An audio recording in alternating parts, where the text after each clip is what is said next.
अपने डेट के पास ले गई। विक्टर उसकी आंखों के नीचे मेकअप कर देता है ताकि किसी को उसकी चोट के बारे में पता न चले। रात में ली अपनी आंख पर ग्रीन टी बैग रखकर सो गया था, जिसकी वजह से उसका मेकअप खराब हो जाता है और फोंग को उसकी चोट के बारे में पता चल गया। वो नहीं चाहती थी कि ली दोबारा से लड़ाई झगड़ों में पड़े, इसीलिए वो उसे ट्यूटर यानी एक पर्सनल टीचर के पास छोड़ गई जिसका नाम एलेन था, जो अब से उससे एग्जाम से की तैयारी करवाएगा ताकि ली पढ़ाई की वजह से कुंग-फू भूल जाए। रात में ली अपनी चीजों को अनपैक कर रहा था। उसे एक बुक के अंदर अपने भाई बो की फोटो मिलती है, जिसे देखकर उसे कुछ साल पहले की याद आई। वो उसे ड्रैगन किक मारना सिखा रहा था, पर ली ड्रैगन किक मारने के चक्कर में जमीन पर गिर गया। वो कहता है कि तुम्हें फिक्र करने की जरूरत नहीं, एक दिन जब तुम्हें ड्रैगन किक की जरूरत होगी तुम इसका इस्तेमाल जरूर कर पाओगे। ली स्कूल से आ रहा था पर कॉर्नर उससे परेशान करने लगा। ली गुस्से में उसे धक्का मारकर दूर कर देता है। कॉर्नर कहता है कि मैं तुम्हें फाइट के लिए चैलेंज देता हूँ, मैं अपने हाथों का इस्तेमाल नहीं करूंगा।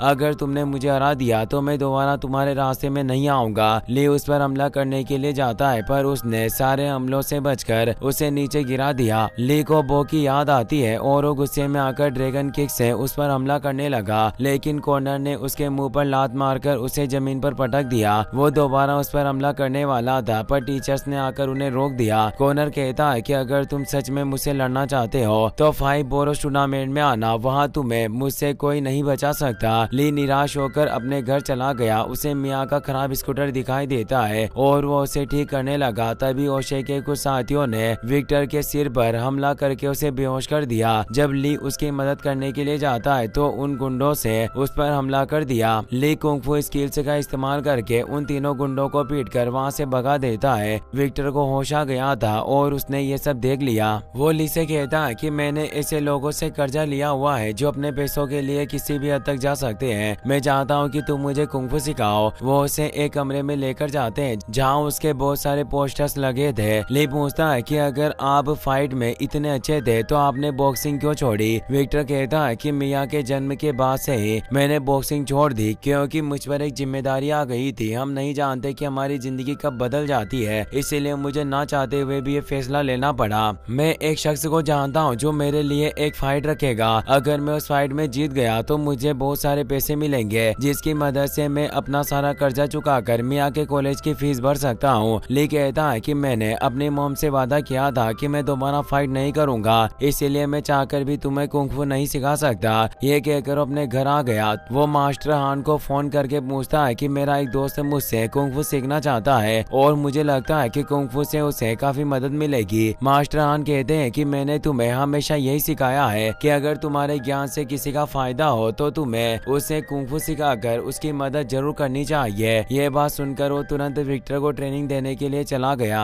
विक्टर को लग रहा था कि वो आसानी से ली को हरा देगा, पर ली उसे मुक्का मारकर दूर गिरा देता है। दोनों प्रैक्टिस करने लगते हैं। तभी मिया वहाँ आ गई। विक्टर उसे बताता है कि मैं दोबारा बॉक्सिंग करने वाला हूँ, पर मिया इसके लिए सहमति नहीं देती। विक्टर और ली उसे समझाते हैं कि हम सिर्फ 1 या 2 फाइट के बाद फाइट बंद कर देंगे। ली विक्टर को ट्रेनिंग देना शुरू कर देता है जिससे वो बेहतर होने लगा। एक रात ली को नींद नहीं आ रही थी। उसे अक्सर अपने भाई का ख्याल आता, इसीलिए वो विक्टर से ट्रेनिंग रूम में आकर प्रैक्टिस करने लगता है। कुछ वक्त बाद विक्टर भी वहाँ गया। वो पूछता है कि जरूर तुम्हें कोई चीज सता रही है, अगर तुम चाहो तो मुझसे बात कर सकते हो। ली कहता है कि मेरा बड़ा भाई एक कुंग-फू ट्रेनर था, उसने बीजिंग के एक बड़े टूर्नामेंट में हिस्सा लिया और वो टूर्नामेंट जीत गया। हम दोनों खुशी से घर की तरफ जा रहे थे, पर जिसे भाई ने हराया था वो बदले की आग में अंधा हो गया। उसने कुछ लोगों के साथ मिलकर हम दोनों के ऊपर हमला कर दिया। हम दोनों उनसे लड़कर उन्हें भगाना चाहते थे, पर एक आदमी ने भाई को पकड़ लिया और दूसरे आदमी ने चाकू निकाल लिया। भाई मदद के लिए चिल्ला रहा था, पर मैं बहुत ही ज्यादा डर चुका था और सुन्न पड़ गया। आदमी ने भाई के पेट में चाकू घोंपकर उसे मार डाला और मैं एक जगह खड़ा होकर सिर्फ उसे देखता रहा। विक्टर कहता है कि मैं मानता हूँ कि तुम अपने भाई को नहीं बचा सके, पर इसका मतलब ये नहीं कि तुम जिंदगी भर इस चीज को